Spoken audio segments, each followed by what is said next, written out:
A very good afternoon to everyone.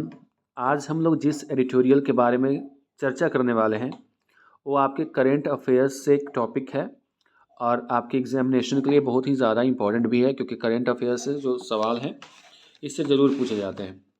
बात हो रही है इस बार की ऑस्कर अवार्ड की, जो 2023 की ऑस्कर अवार्ड की बात हो रही है, जिसमें कुछ आपकी प्रमुख जानकारियाँ जो आपके दिमाग में होनी चाहिए और उसको याद करना ज़रूरी है, वो हम लोग बात करेंगे पहले। तो सबसे पहली चीज़ तो आपको ये समझना है कि ऑस्कर अवार्ड जिसको हम लोग जानते हैं, ये ऑस्कर अवार्ड की शुरुआत पहला जो उसको समारोह हुआ था वो कब हुआ था? तो 16 मई 1929 यानी 16 मई 1929 में इसकी शुरुआत हुई थी। और ये जो ऑस्कर अवार्ड है वो दिया जाता है American academic of motion pictures arts and sciences के द्वारा। तो ये भी आपको याद रखना है किसके कौन से एकेडमी के द्वारा इसको दिया जाता है। तो नाम है American academy of motion pictures arts and sciences, इसके द्वारा दिया जाता है। 2023 की अगर बात करें तो 2023 में जो बेस्ट पिक्चर का अवार्ड मिला है, यानी बेस्ट मूवी कह सकते हो, उसका नाम है Everything everywhere all at Once. क्या लिखेंगे? Everything everywhere all at Once. Everything है, Everything everywhere all at Once, all at once. Best picture. Actor की बात करें तो बेस्ट जो एक्टर हैं, एक्टर का अवार्ड मिला है, एक द वेल फिल्म है, द वेल, इसको मिला है, इसके लिए मिला है, और एक्टर का नाम है Brendan Fraser. Brendan PRADEN Fraser, ACR या SAR जो हो सकता है। तो ब्रेंडन फ्रेजर को मिला है बेस्ट एक्टर का अवार्ड। और एक्ट्रेस की बात करें तो माइकल योह को दिया गया है। तो माइकल योह, इसका प्रोनाउंसिएशन हो सकता है कि अलग हो, लेकिन YEOH है। तो माइकल योह को बेस्ट एक्ट्रेस के लिए अवार्ड मिला है। और भारत के लिए इसमें खुशी की बात यह है कि द बेस्ट ओरिजिनल सॉन्ग का अवार्ड हम लोगों की जो एक फेवरेट मूवी रही RRR, उसके गाने को मिली है नाटू नाटू। ये गाना आपने सुना भी होगा। तो ये हमारे लिए प्राउड मोमेंट है इस बार के ऑस्कर अवार्ड की। अब बात करते हैं इस एडिटोरियल के बारे में। इस एडिटोरियल के जो हेडिंग है उसी से बहुत कुछ सीखने को आपको मिल सकता है। ट्रू कलर्स, ऐसा क्यों कहा गया, सबसे पहले ये समझने की कोशिश करते हैं। जैसा कि ऐसा लोगों का आरोप है या ऐसा लोग मानते हैं, चूँकि ये American academy of motion picture के द्वारा दिया जाता है अवार्ड, चूँकि अमेरिका का इसमें इन्वॉल्वमेंट होता है, तो ऐसे में अमेरिकन मूवीज़ को ज़्यादा तवज्जो दी जाती है, या फिर वैसे मूवीज़ को जो जहाँ के लोग वाइट होते हैं। कहने का मतलब ये कि गोरे लोगों को ज़्यादा तवज्जो इसमें दी जाती है। और भी जो एशिया के जो कंट्रीज़ हैं, और भी जो पर्टिकुलर अलग अलग जहाँ पे गोरे नहीं होते हैं, काले लोग होते हैं, जिसको ब्लैक कहते हैं वे लोग, तो उनको ज़्यादातर इसमें अवार्ड नहीं मिलता है। तो ये ऑस्कर अवार्ड के ऊपर एक आरोप है लोगों का, या फिर कह सकते हैं कि ऐसी सोच है लोगों का। इसलिए इस बार कई मामलों में अलग अलग, चाहे एशियन कंट्रीज़ के हों या फिर दूसरे देशों के लोग हैं जो कि वाइट नहीं हैं, उनको भी इस बार अवार्ड में शामिल किया गया है। इसलिए कहा गया है ट्रू कलर्स, सही रंग अब देखने को मिला है ऑस्कर का। इस एडिटोरियल में बात होगी ऑन द सिग्निफिकेंस, मतलब होता है importance of India's Oscar wins. भारत का ऑस्कर जीतना, उसकी क्या महत्ता है या महत्वपूर्णता है, उसके बारे में, उसके महत्वपूर्ण पहलुओं के बारे में हम लोग चर्चा करेंगे। आगे देखिए, the Oscar served as a marker of America's nod to inclusivity. Oscar इस बार किस रूप में देखा गया कि अमेरिका का नोड, नोड का मतलब होता है हाँ भरना, हामी भरना जिसको बोलते हैं, अग्री होना। तो इस बार ऐसा लग रहा है कि ऑस्कर में अमेरिका की हामी है इंक्लूसिविटी को लेकर के। इंक्लूसिविटी का मतलब, इंक्लूसिव का मतलब होता है सबको साथ में लेकर के चलना। सबका साथ सबका विकास नहीं है यहाँ पे, यानी सबको लेकर चले, चाहे वो गोरा हो या काला हो, चाहे किसी भी एरिया का आता हो, सबको साथ लेने की बात है। यानी इस बार का ऑस्कर में ऐसे देखने को मिल रहा है कि अमेरिका अग्री हो गया है कि सबको इंक्लूड करके अवार्ड देने का। भारत के लिहाज से देखें क्या है, India woke up at dawn, dawn का मतलब सुबह, तो भारत जो है सुबह में उठा ऑन मंडे, मंडे का दिन था, to watch the 95th academic awards, academic award को ही ऑस्कर अवार्ड के नाम से भी जाना जाता है। तो 95th एकेडमिक अवार्ड है, ये भी आपको याद रखना, उसको देखने के लिए भारत जागा, held at Dolby theatre Los Angeles. कहाँ पे ऑर्गेनाइज किया गया था ये, तो डॉल्बी थिएटर का नाम है और लॉस एंजल्स में। एंड चीर द टू विंस, और भारत उठते के साथ दो विंस के साथ चीयर करने लगा, यानी वो उत्साह बढ़ाने लगा, खुश होने लगा। डायरेक्टर कार्तिकी गोंसाल्विस, ये कौन है, डायरेक्टर है, कौन सी मूवी की, तो तमिल डॉक्यूमेंट्री है the elephant whispers, became the first ever Indian production to win the Oscar for Best Documentary Short। यानी जो बेस्ट डॉक्यूमेंट्री शॉर्ट के लिए भारत में बनी, भारत की तमिल डॉक्यूमेंट्री जिसका नाम है द एलिफेंट विस्पर्स, जिसके डायरेक्टर हैं कार्तिकी गोंसाल्विस, उनको ये अवार्ड मिला है। ये पहली ऐसी डॉक्यूमेंट्री मूवी है जो भारत की है और शॉर्ट डॉक्यूमेंट्री के लिए ये अवार्ड जीती है। दूसरी, ये तो पहली हो गई, दो विन हमारे लिए है, पहली तो ये हो गई द एलिफेंट विस्पर्स के लिए, जो तमिल डॉक्यूमेंट्री है उसके लिए अवार्ड मिला ऑस्कर में। दूसरी, डायरेक्टर एस राजामौलीज तेलुगु फिल्म, आप जानते होंगे इसको, RRR, RRR became the first Indian feature production to win an Oscar when its catchy Natu Natu won the Best Original Song। और दूसरी जो मूवी है एस राजामौली की तेलुगु फिल्म है RRR, वो पहली ऐसी इंडियन फीचर फिल्म प्रोडक्शन की बनी हुई फिल्म है जिसने ऑस्कर जीती है। और ये ऑस्कर किस लिए जीती है, एक सॉन्ग है उसमें जो ओरिजिनल सॉन्ग के लिए, नाटू नाटू, जिसके म्यूज़िक कंपोज़र हैं MM किरवानी और लिरिसिस्ट का नाम है चंद्र बोस। ये सब याद रखने की चीज़ है कि RRR हाल फिलहाल में मूवी है जिसके एक गाने के लिए, नाटू नाटू जो सॉन्ग है उसके लिए बेस्ट ओरिजिनल सॉन्ग का अवार्ड मिला। उसकी म्यूजिक कंपोजर कौन है, तो MM किरवानी, और लिरिसिस्ट जो उन्होंने लिखा है इस गाने को उनका नाम है चंद्र बोस। यहाँ तक कहानी आपको समझ में आ गई। तो भारत के लिए दोगुनी खुशी की बात इसलिए थी कि एक डॉक्यूमेंट्री फिल्म के लिए अवार्ड मिला, दूसरी नाटू नाटू गाने के लिए भारत को ओरिजिनल सॉन्ग कैटेगरी में, बेस्ट ओरिजिनल सॉन्ग कैटेगरी में अवार्ड मिला है। अमिड दिस चीयर, इस चीयर के बीच में, however director Sonak Sen's all the Breaths Lost and the best documentary feature to director Daniel Rojas Navalny और, लेकिन यहाँ पे थोड़ा सा क्या हुआ कि इस चीर के बीच में हालांकि डायरेक्टर सोनक सेंस की जो ऑल द ब्रेथ्स लॉस्ट, ये जीत नहीं पाई। और किससे हार गई, तो एक डॉक्यूमेंट्री है जिसका नाम है डैनियल, डायरेक्टर का नाम है डैनियल रोहस की एक डॉक्यूमेंट्री है नवाल्नी, तो नवाल्नी से हार गई। यानी भारत के लिए एक तीसरा भी मौका हो सकता था जीतने का, लेकिन वो यहाँ पे नहीं हो पाया, ये हार गई। RRR's been win insignificant in the context of India's last wins at the Oscars in 2009।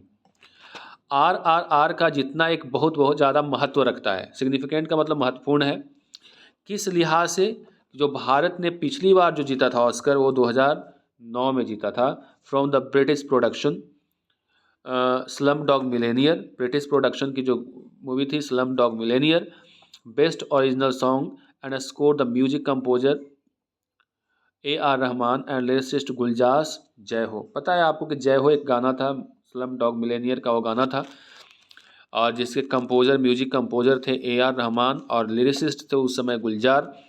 तो गुलजार के द्वारा लिखी गई, AR रहमान के द्वारा कंपोज की गई म्यूज़िक का जो सॉन्ग था जय हो, उस समय जीती थी, 2009 की बात कही जा रही है। And Resul Pookutty for best sound mixing, और इसको रेजुल या रेजुल ही पढ़ेंगे, पुकुटी को बेस्ट सॉन्ग के लिए, मिक्सिंग के लिए अवार्ड मिला था।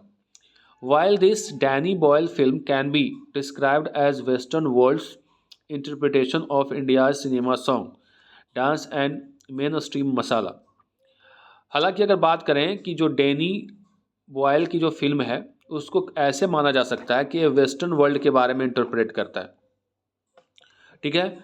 वहाँ के डांस वगैरह मसाला वगैरह के बारे में बात करता है। लेकिन जो RRR मूवी है वो इंडियन मेन स्ट्रीम प्रोडक्शन है, ये भारत का मेन स्ट्रीम प्रोडक्शन है, भारत का ही प्रोडक्शन है। That is unapologetic about its spectacle action pieces and dance numbers.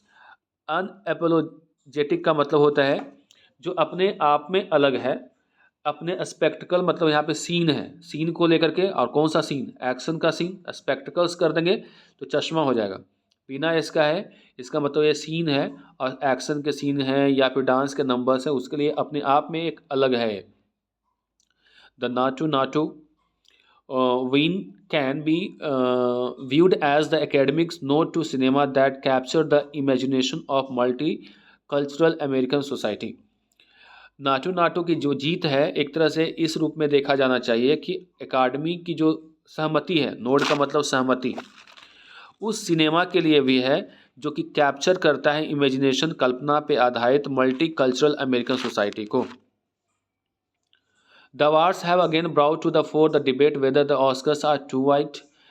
ये जो अवार्ड इस बार आए हैं तो एक बार फिर से ये डिबेट को जन्म दे दिया है, और ये डिबेट ये है कि क्या ऑस्कर अभी भी बहुत ही ज़्यादा वाइट है। कहने का मतलब जो अमेरिका है या अमेरिका से रिलेटेड कंट्रीज़ हैं उनको ही दिया जाता है, जो श्वेत हैं उनके लिए है। Particularly with the nomination of Andrea Risebrough in the Best Actress category for to Leslie, widely criticized for snubbing potential names such as Viola Davis for the Woman King and Daniel Dedlier for Till, and facing the academic to probe whether she had secured a nod due to the aggression campaigning for her Hollywood peers. अब कह रहा है कि फिर से एक बार सवाल खड़ा हो गया अवार्ड को देखते हुए, और ये इसलिए हो गया कि ये टू वाइट है। कैसे? खास करके जब हम लोग बात करते हैं नॉमिनेशन के लिए, नाम है Andrea Riseborough in the best actor category, ये वाइटिस है, सॉरी ब्रिटिश नहीं है, वाइट है। टू लेजी इनका नॉमिनेशन हुआ है किसके लिए? बेस्ट एक्ट्रेस के लिए, इस फिल्म के लिए। इसको वाइडली क्रिटिसाइज्ड फॉर, इनको क्रिटिसाइज किया जा रहा है। स्नबिंग का मतलब क्या होता है? स्नब करना मतलब होता है किसी चीज़ को घुमा उल्टा पुल्टा करके प्रेजेंट करना, कह सकते हैं। Potential names such as Viola Davis for the Woman King and Danielle Deadwyler for Till, इनको जो पोटेंशियल जो सही नाम था उसको उलट फिर करके इनका नाम दे दिया गया है। ये सारे नाम आप पढ़ सकते हैं, उतना इम्पोर्टेंट नहीं है। And forcing the academic to prove whether she had secured the nod due to the aggressive campaigning for her Hollywood peers. अब इस पे एक सवाल उठता है कि क्या उनको ये जो मौका मिला है इसने फोर्स कर दिया है एकेडमी को कि इस मामले में प्रोब करें, जांच पड़ताल करें, जिसमें वो अग्रेसिव कंपेन चलाई हैं हॉलीवुड के साथियों के लिए। पीयर्स का मतलब साथी होता है, जो आपके समकक्ष है। कहने का मतलब ये हुआ कि एक बार जो अवार्ड, इनका नाम जो दे दिया गया, इनका नाम क्या है, इनको देखिए, एंड्रिया रिसबॉग को बेस्ट एक्ट्रेस के कैटेगरी में। ये अपने आप में फिर से सवाल उठाता है कि वैसे व्यक्ति जो डिबेट के लिए जाना जा रहा, जो आदमी हाल फिलहाल में प्रोटेस्ट कर रहा था या कुछ कर रही होगी, और उसके बावजूद भी इनका नाम देना, उसके अगेंस्ट में जो कि बहुत कुछ उन्होंने किया है, कुछ लोगों के नाम भी दिए हुए हैं, तो एक अपने आप में सवाल उठाता है कि क्या ये ऑस्कर है वो केवल वाइट के लिए है। The silver lining of inclusivity came in the form of evening everywhere all at once. Silver lining का मतलब होता है आशा की किरण, इसको नोट कर लीजिएगा। तो जो इंक्लूसिविटी यानी सबको साथ लेने की बात है, उसके लिए एक आशा की किरण कब आई? जब everything everywhere all at once, the story of an immigrant Chinese family securing 11 nominations and winning 7 awards. 11 में नाम था इसका और 7 अवार्ड इसको मिला। Its top prizes included best picture and best director and award for Vietnamese American Ke Huy Quan in the best supporting actor category.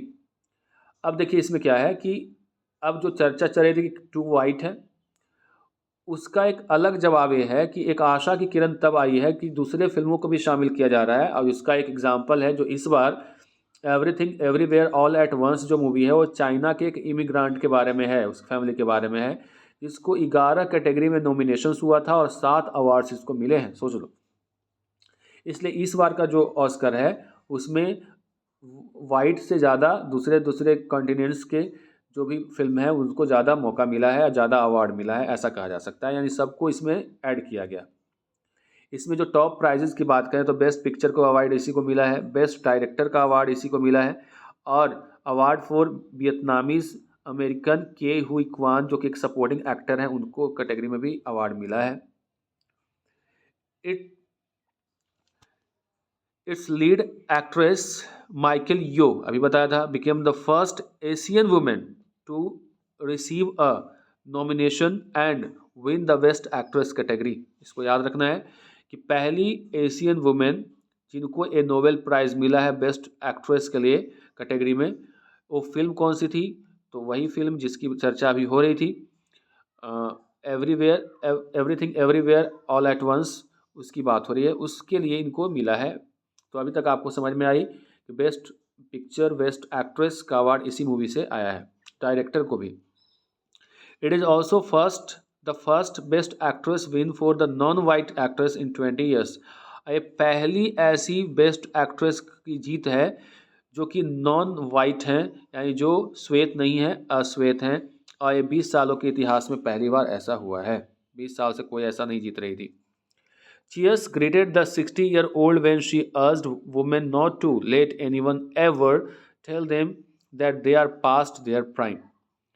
और cheers होने लगा, सारे लोग इसको ग्रीट कर रहे थे, तालियां बजने लगी, शोर होने लगा, जब वो 60 साल की औरत आकर के कहती है दूसरे औरतों के लिए कि आपके अंदर जो भी है, आप ये नहीं कहिए let anyone ever tell them that they are past their prime. वो अपना सही समय, प्राइम समय, जो सबसे अच्छा समय है, वो ख़त्म हो गया है उनके लिए। ऐसा कुछ करो कि लोग आपको ना कहें कभी। यानी 60 साल की उम्र में भी अगर ऐसा जीत दर्ज कर रही हैं तो अपने आप में बहुत बड़ी बात है। और उन्होंने कहा कि औरतों से कि आप किसी को ऐसा मत कहने दो कि आपका पास्ट जो प्राइम जो टाइम था वो ख़त्म हो चुका है। The other non-white film to make its presence felt through nominations and its win for the best costume design was Black Panther। Black Panther best costume design के लिए इसको मिला है, तो ये भी वाइट नहीं है, नाम ही इसका ब्लैक पैंथर है। वकांडा फॉरएवर, फॉरएवर नाम है।